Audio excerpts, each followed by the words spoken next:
Before I start, I want to offer my condolences to the families of the victims in Half Moon Bay. Just devastating news yet again. But obviously it hits so close to home when it's, in our own backyard. So just terrible news, and everybody with the Warriors organization is thinking about the victims and the family members today. And we're just devastated and just want to know that want you to know we're thinking of you.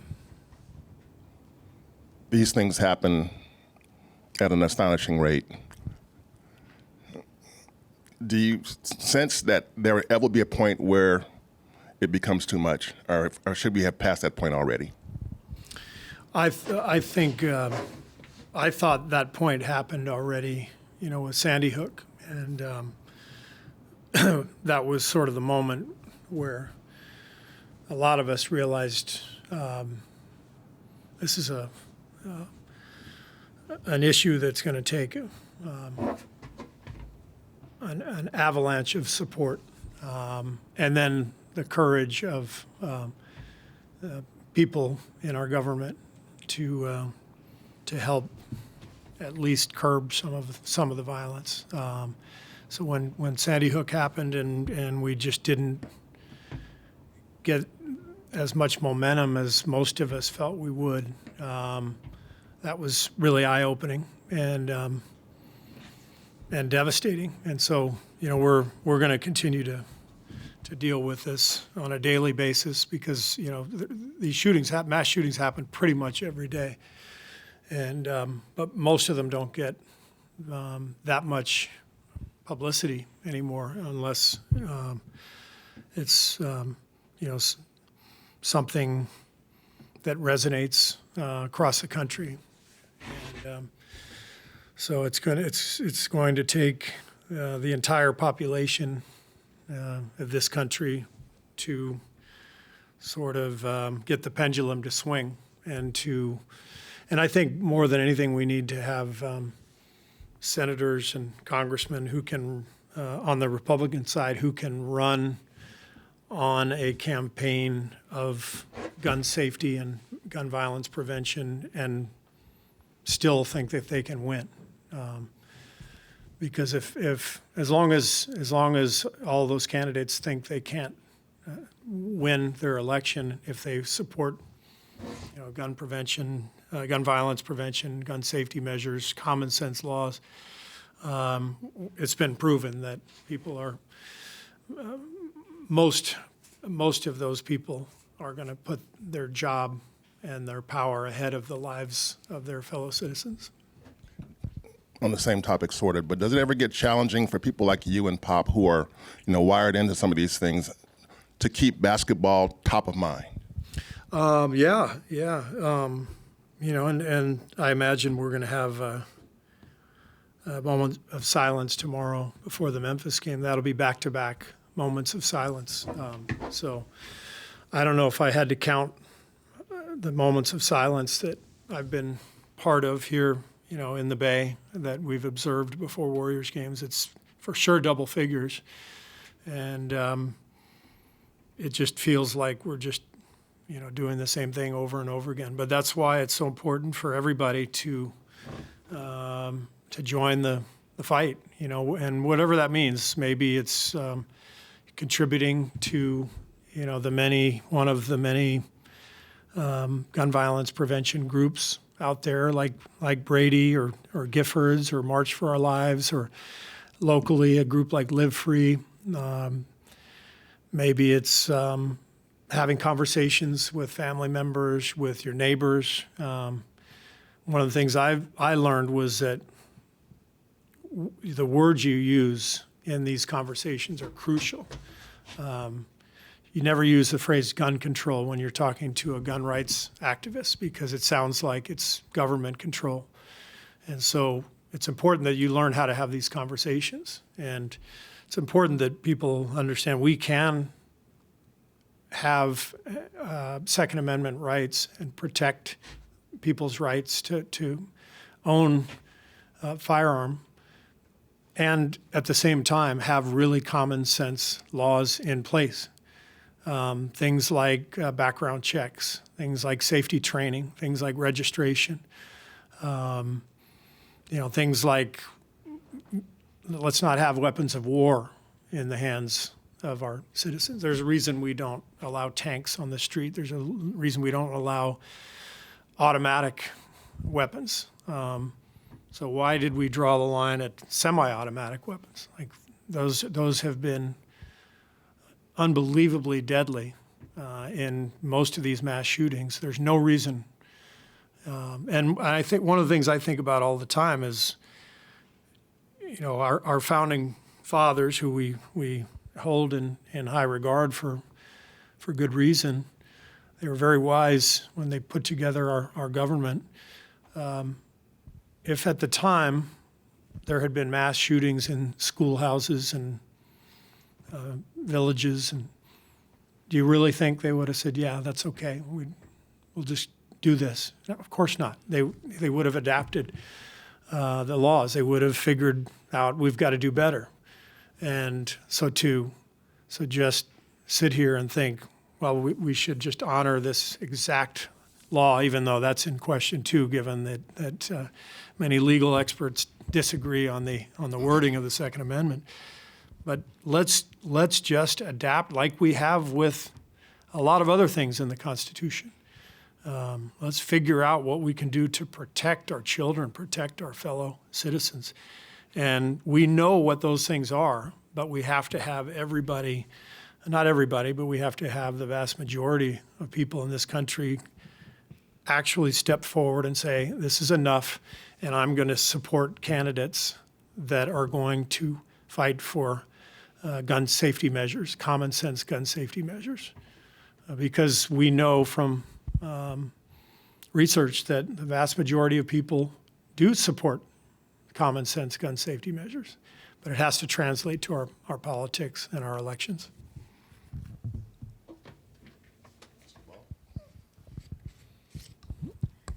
Pick and roll coverage. Yeah, don't want to change topics, but I will. We were talking to Steph after last game and the late game collapses of recent, and he said something he's observing is a little bit of hero ball happening down the stretch. So I was just curious, are you seeing that? And just how would you assess your group's chemistry right now? The chemistry's fine. Our guys get along great. We have really good people in that locker room. But the execution isn't happening. I think there is some hero ball. I think guys, want to make the big shot. But I don't think it's necessarily 100% driven by the want for glory. I think it's more lack of execution. It's more just we've got to be reminded and we've got to practice our late game ways of getting better shots. And so we had a good practice today, and I think that'll help.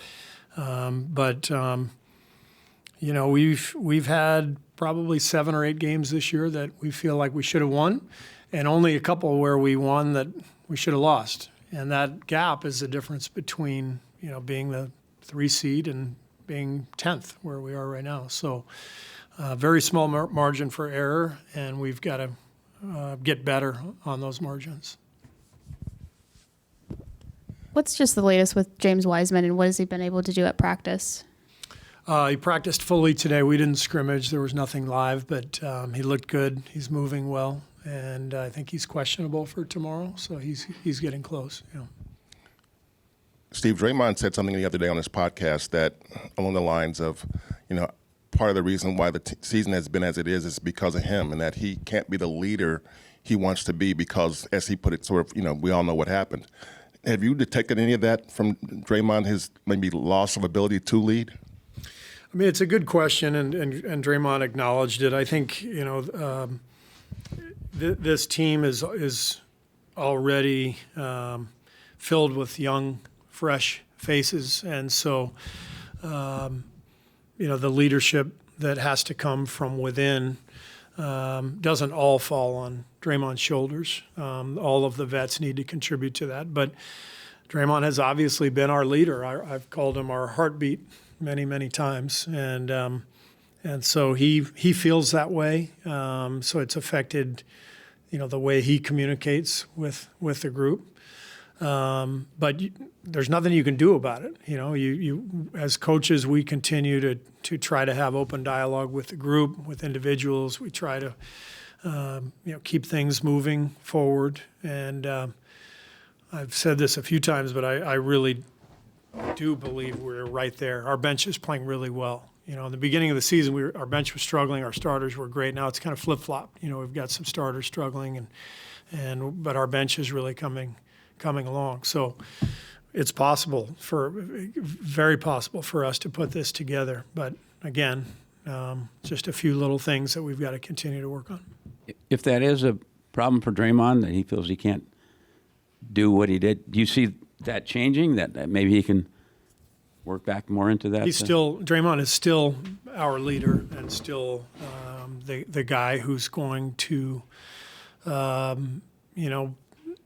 be vocal during games, during practice, and he's doing a great job of that. But I think his comments were basically that he's more self-conscious than he would have been because of that incident. A quick detour. Do you have Brock Purdy fever, and have you been following that? What's your impressions of the Steph Curry of the 49ers? I definitely have 49er fever. They've been amazing to watch on both sides of the ball. Incredible defense, and then all the weapons on offense, and Purdy's doing such a good job of keeping everybody involved and making good decisions and making really great throws, and it's fun to watch. So pulling for him hard on Sunday. Have you ever seen that you can think of in any sport, a guy that has come out of nowhere like he has and leading a team deep into the playoffs? Maybe Fernando Valenzuela. As a Dodger fan, growing up, he sort of came out of nowhere, and it was like just Fernando mania, happened, and he became unhittable. And but yeah, it's fun to see these stories. It's a great reminder that the scouting in every sport is an inexact science, and so much of sports is about the puzzle that you put together. If you put 5 all-stars on the court, that's not necessarily a good thing. You have to have players that fit together and work well together, and it's great to see guys who were drafted low or undrafted, or in his case, the last pick in the draft. Great to see success come to those guys, because it's a good reminder. There's talent everywhere. It just may not be obvious all the time where that is.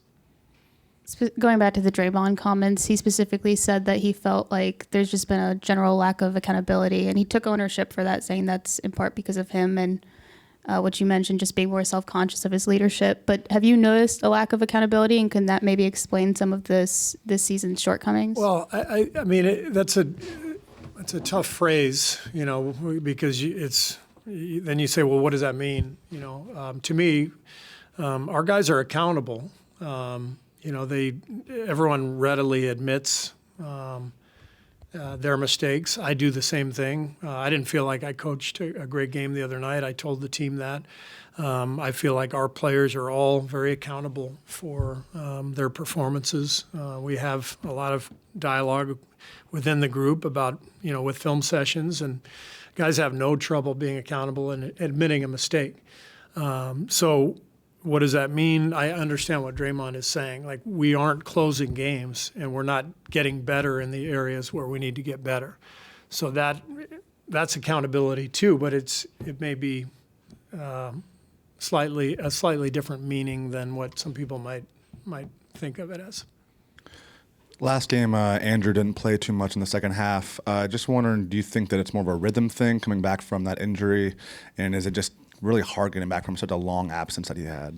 I do think the long absence hurt him. It's the first time he's ever gone through this in his career, to come back in the middle of the season and then find your rhythm against a bunch of guys who are in mid-season form. And Andrew was playing so well before the injury, so I think there's been some frustration since he returned. The conditioning was a factor the first few games, and then I think he broke through that, and then I think just the rhythm, the confidence, but it'll come back. I've told him everybody goes through this. Even Steph and Clay, the greatest shooters on earth. Everyone goes through this in this game during an 82-game season. So you just have to fight your way out of it, and by working and competing and staying aggressive. And then we saw how kind of up your guys were the last time you guys played this team with the Grizzlies. You can kind of feel the vibe. Can you feel that vibe when you get into the building against a team like the Grizzlies or the Celtics you have some history against? And can that help you guys as far as getting going forward? Yeah, for sure. That can help us. Memphis is on the rise. They've got a great young team. Obviously, we had a hell of a series with them last year. So there's been some healthy bickering and a little bit of a rivalry. So it's fun when we play them. I mean, last time you guys played them on Christmas, that was one of your better wins of the season, and you did it without Steph. What from that game is an important to bring into this matchup? And I think just the force that is required when you play against Memphis. They're really a big athletic team, and everybody's got to rebound. Everybody's got to hit bodies. Everybody's got to dive on the floor for loose balls. They're a big physical team. They're young, and so we have to match the energy that they bring. You've talked a lot this year about Jonathan Kuminga's defense. Do you see a world in which he could close games? Absolutely, yeah. I mean, I'm pretty sure he closed the game the other night, or if not entirely, he was out there for key stretches. But he's really doing a good job. I thought he played great the other night, and with that kind of defensive mentality that he's brought to the game, he's really carved out a role for himself. Going off of what Steph said about hero ball, I mean, I think if the numbers are correct, you had 18 assists and 3 turnovers in the first half. You had 9 or 10 assists and 8 turnovers in the second half the other night. Is that symptomatic of hero ball where the ball stops moving, or is that something else?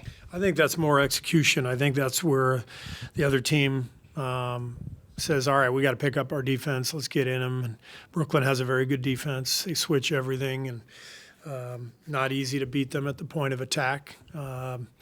We stopped executing. The ball stopped moving. It's an area where I didn't think I did a good job as coach. I thought we could have got into some different sets to create some more movement and flow. So I thought that was more the case. Steve, you mentioned it was a good practice. What makes it a good practice? What are the cues you got? And as a coach, how do you work on end game execution?